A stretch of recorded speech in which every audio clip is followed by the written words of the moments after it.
But he says the idea of God is so impalpable. Now, look, if this is not just going to be a sort of village atheism where you say, well, I can't see and touch and hear God, so he doesn't exist, you've got to have a better objection than that. Perhaps Mr. Zindler is saying, well, because God can't be verified, this is a meaningless statement that God exists or that God does not exist. Indeed, he seems to indicate this in some of his writings. This is based, however, upon a verificationist theory of meaning, which is simply false and self-refuting.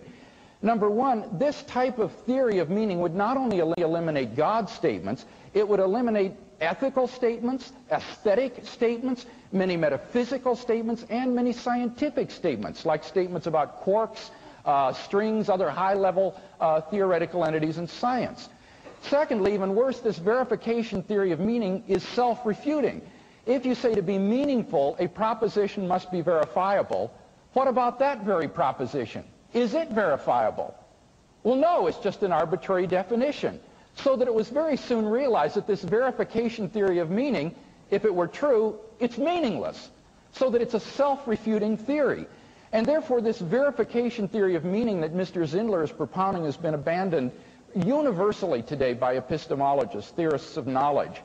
So that it is not at all absurd to say that you have to give some sort of argument against God if you're going to maintain atheism.